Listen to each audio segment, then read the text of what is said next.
السلام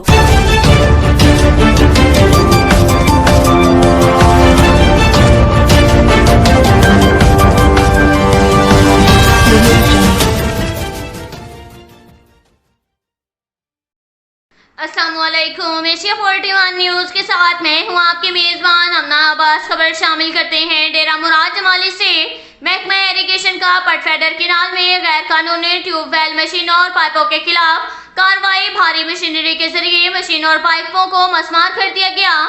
کارروائی میں پولیس کے آفیسران اور جوان بھی ساتھ تھے۔ ایس سی ایریگیشن نصیر آباد انجینئر عبدالحمید منگل کے احکامات پر ایکسین ایریگیشن پٹ فیڈر کینال غلام محمد بادینی اور نگران میں ایس ڈی او منجوشورہ حاجی مراد بخش مری، ایس ڈی او نصیر آباد محمد سلیم بہرانی، سب انجینئر محمد وسیم بہرانی، سب انجینئر عبدالنبی کے ہمراہ پٹ فیڈر بیرون پر غیر قانونی ٹیوب ویل مشینری اور پائپوں کے خلاف کارروائی کرتے ہوئے کئی غیر قانونی مشینوں اور پائپوں کو بھاری مشینری سے مسمار کر دیا گیا۔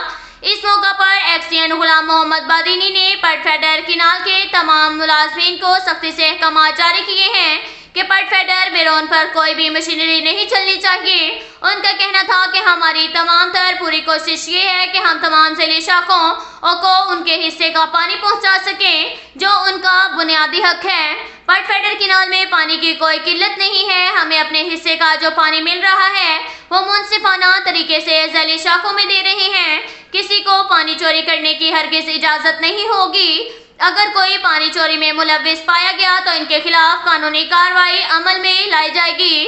زراعت کی ترقی و خوشحالی کے لیے محکمہ ایریگیشن اپنا بھرپور مثبت کردار ادا کر رہا ہے۔ پانی چوروں کے خلاف بلا امتیاز کارروائی جاری رہے گی۔ اب تک کے لیے اتنا ہی کافی ہے۔ ملتے ہیں اگلے بلیٹن میں۔ ہمارے ساتھ